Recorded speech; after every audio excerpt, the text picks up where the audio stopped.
Dreamweaver, Chapter 29 When Old Foes Meet. Ainsley ran like a madman, leaping over rocks and swirling around trees. He didn't care for the Guardians anymore. In fact, he wanted them to find him. He scoffed at the numerical superiority, even though logic and reason beckoned him to retreat. Eva was right about his injuries, and he was not quite himself since the encounter with the Kinglins.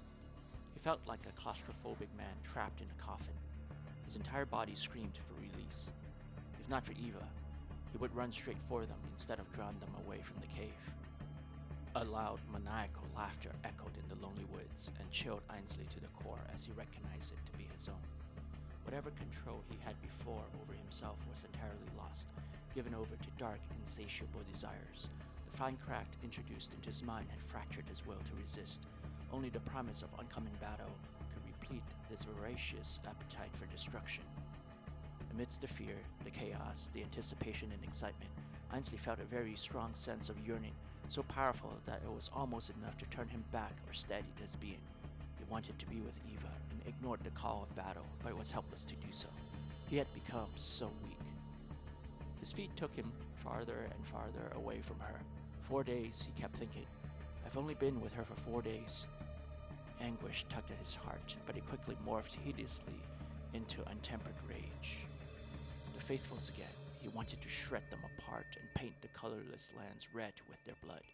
The idea thrilled him, and he shivered involuntarily. As he ran, he could feel electric sparks snapping from his fingertips. He was leaving a very distinct trail for them to follow. Ainsley licked his lips. It was a very familiar presence he had picked up amongst the Guardians.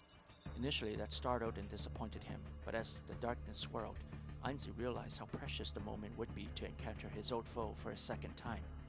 Not everyone can have the luxury to die twice. He laughed. He was nearing the foot of another mountain, and without a second thought, ran up the path. The steep incline taxed his muscles, and they began to burn in protest. Ainsley laughed louder than before in response. His arms and legs refused to stop. They moved on their own, finding small crevices and footholds that allowed him to scale the more precarious areas with relative ease. The afternoon slowly faded into evening, though bands of light remained. Ainsley had scaled the cliff as a shortcut. He looked down the steep path, big enough for vehicles to climb in single file, and saw no pursuers yet. His attention shifted toward the far horizon, where another mountainous peak lay. Eva, he said aloud, and took several steps in that direction, kicking bits of dirt and loose gravel off the cliff. Ainsley fisted his hands as his fingers remembered the feel of her skin, the warmth of her touch. He saw her lying alone in the cave, kept company only by the small fire. She would hate him for lying and leaving, but she was safer this way. He was content to know that despite the torment it cost him, for he wanted to do neither. Her absence emptied his being, allowing this darkness to take its place. Ainsley had always known it was there, but he compartmentalized it, mastered it, and used it without being controlled by it. But the urge was immoral, carnal, and far too strong now. He thirsted. The thoughts of Eva, pushed back and shelved away, were replaced with a crisp sense of sadistic joy. He could hear the low mechanical hum of the car engines. They were still quite far away, but nearing. Ainsley's body and mind danced to a flurry of chaotic energy, his senses sharpened, readying for battle. As the first car rolled toward the plateaued peak, Ainsley picked up a very sharp, pungent smell in the air. They have already tasted blood, Ainsley thought. He didn't mind. Maybe the Guardians would finally drop their pretense of civility and needless banter. They both knew the inevitable would occur. Ainsley certainly didn't wait. Before the last of the vehicles could make it to the top, he leapt onto the front hood of the second car. Metal dented him, and the car bucked partly from his weight, but mostly from the force of his landing. He could clearly see the frightened faces of the 4 Guardians within as the car tilted. A satisfactory smile spread across his face, knowing they couldn't see beyond their fears. He hopped away just as the third car rammed into the underbelly of the second. A crunch of metal filled the air. The car flipped, rolled, and finally stopped, inverted and leaking gas and blood onto the rocky ground. These were the first casualties. The fourth and fifth cars stopped in time to avoid another collision, but they skidded off the path and into the underbrush. Ainsley watched as dazed figures exited the third vehicle. He allowed them no time to prepare their defenses or recuperate. Slamming into the Guardian closest to him, Ainsley thrust his elbow deep into the man's chest. A sickening crackle sounded as the sternum was crushed from the violent blow and the chest caved inward. Ainsley flipped onto the roof of the car and slid across to the other side, legs scissoring around the neck of another guardian. Soon the man's fate was the same as the last, and Ainsley moved on to face another foe. The woman was more agile than the men. She avoided the pulse of energy that shot from Ainsley's fist. His foot kicked out, but it too missed, crumbling the car door instead. The female guardian retaliated with a quick downward chop that Ainsley easily evaded by spinning behind her. This time, his knee found and dug into her spine. There was movement to Ainsley's right, and he sidestepped just in time to avoid the large man's tackle. Anger flared in Ainsley, igniting every cell in his body into a cold fury at the man's audacity. "You dare attack me?" He roared, and his voice seemed to echo on forever as he rushed at the larger man. Ainsley was too close for the bulky guardian to effectively swing at him. With a hand on the man's muscular neck and a foot behind his to unbalance him, Ainsley shoved upward, hurling the giant several yards. But Ainsley wasn't finished. A crescent of ember light blasted from his outstretched hand and ripped across the rocky ground until it cleaved through the man. Finally, Ainsley paused. His perfect teeth were exposed in a grimace of cruel pleasure as he reveled in the destruction laid before him. "Enough, Ainsley." "That is for me to determine, Michael," Ainsley replied, savoring the name. Several shapes moved around, looking for strategic positions to fortify. Ainsley ignored them. His eyes focused on the carmine robes of the guardians before him, trying to make sense of the change from the customary white. Then he realized. The taste, the smell, the sight, they all reeked of carnage. "We lost a lot of brothers and sisters to get here. The unfade hates us. You must have met them, those dark shadows that lurk in this forsaken place. Then those bandits and their false prophet took the opportunity to ambush us. But you should be happy to know that we have cleansed them. After all, you must hate them as well for what they've done to your..." "Are you finished talking?" Ainsley took a step toward them, and the guardians immediately dropped into a defensive. "Wait!" Michael shouted and moved ahead of his men to halt them. "Where else can you go, Ainsley? We see it everywhere.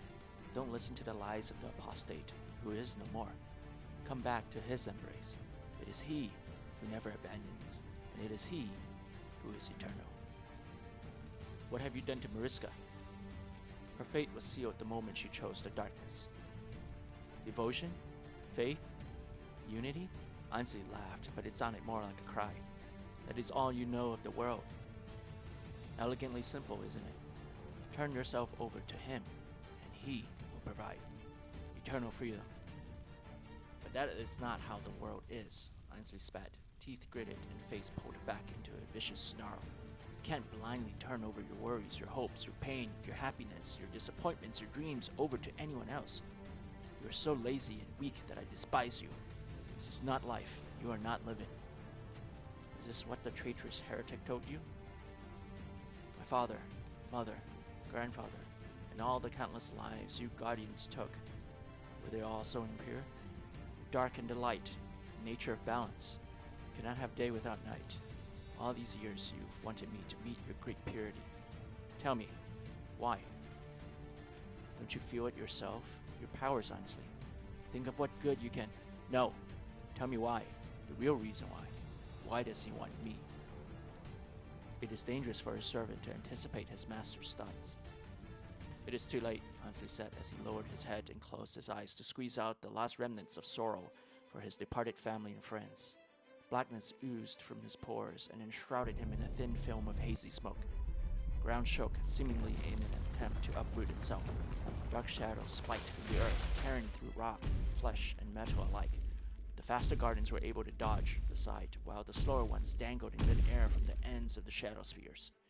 Michael projected a small protective radius of light around his feet. As suddenly as they appeared, the shadows retreated.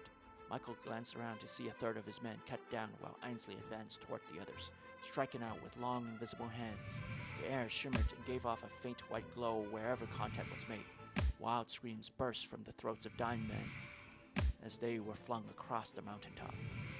Michael shielded himself in time to see the bubble of light around him crackled violently as the force of impact pushed him back several feet. He tilted forward and sprang at Ainsley, who met him fist for fist. The entire mountain peak flashed violently between light and dark, while shockwaves exploded in all directions. final spectacular burst of energy separated the two fighters. Something wet and warm tickled Ainsley's chin. He didn't need to touch it to know it was blood. He reeked of it, and its dampness clung to his clothes. Whether the blood was his or Michael's was much harder to tell. There was too much adrenaline in his vessels to allow for pain. Michael appeared unscathed, but the fresh blood dripping from the man's crimson garb had to belong to one of them. In a short silent interlude, Ainsley took in the coarse breathing of his opponent, measured it to his own, and smiled. "The men have all fallen," Ainsley taunted. "It is about time you joined them." The rush of battle finally got to the faithful. Michael glared back and jeered. "I'm not the one who will fail this time." "You won't have a third chance to breathe," Ainsley promised, and they clashed once more in another thunderous explosion of light and sound. I hope you enjoyed the story so far. If you did, please don't forget to like and subscribe. It means a lot to me, as I'm a one-man show when it comes to writing, editing, and producing the audiobook, complete with sound effects and music. Thanks, and have a great rest of your day.